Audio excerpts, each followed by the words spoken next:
Hi everybody. I wanted to do at least one video to talk about what are some of your favorite Android recommendations.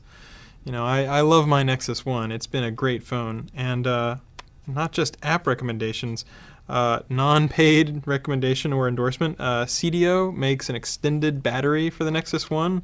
So whenever I climbed Mount Kilimanjaro earlier this year, I actually took several of these large batteries and used an Android app called MyTrax. And what MyTrax does is it lets you track your way all the way around on GPS. So I used it all the way up Mount Kilimanjaro with these very large batteries. It worked really well. As far as apps that I use all the time, there's some pretty standard ones, things like Gmail, Finance, Maps, Calendar, Messaging, the standard ones that I definitely use a lot. I also like Listen. I like to listen to podcasts. So This Week in Google, This Week in Tech. Whenever I'm working out, that's my secret. Whenever I'm pumping iron, I'll listen to a few podcasts so that I'm not just getting bored. There's a really cool app called TripIt. If you haven't tried TripIt, it's a great way whenever you're doing travel, you forward your stuff to plans@tripit.com, and it makes a very easy website or a good Android app where instead of printing out all your flight stuff on paper, you can just look at it and you can say, oh, okay, this is the next thing that I'm going to be on as far as my flight. Louis Gray introduced me to a cool Android app called My 6 Cents. You can search for My 6 Cents in the Android market.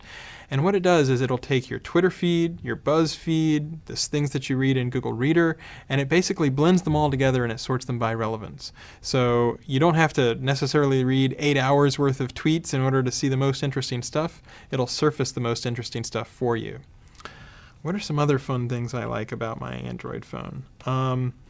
Music-wise, I've tried a bunch of different stuff. Pandora is fantastic. I'm paying money to MOG or MOG, I don't know how you say it, because it's a really good streaming solution. You can also download your tunes.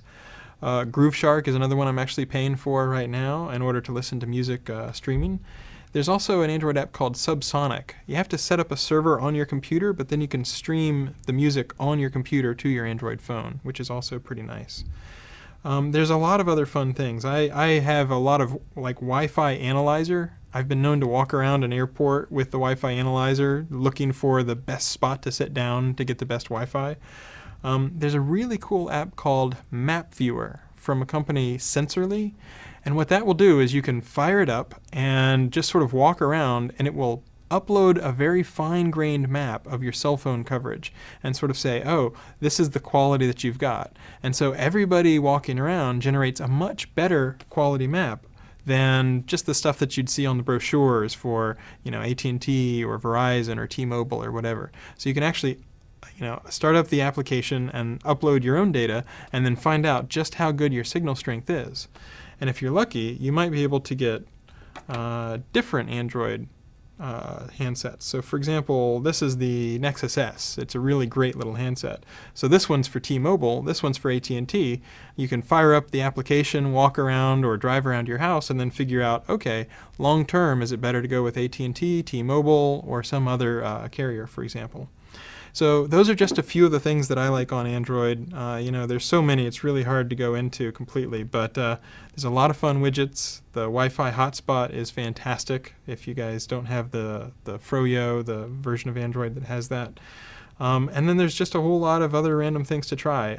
If you haven't played around with the Android market, recently they came out with a new revision that will show you related apps. So you can start from one app and you can kind of surf around, watching the comments and then also seeing what other apps people are using. By the time you get done, you can waste a large number of hours having fun. There's even a few little, kind of neat things like Chrome to Phone, which basically lets you be surfing on your laptop and say, you know what, this is a cool web page, I want to send it to my phone. So it's an extension that you install in Chrome, and then you install this app. You click a button, and boom, it's instantly sent to your phone. That can be very handy for things like, phone numbers or various things that you want to send.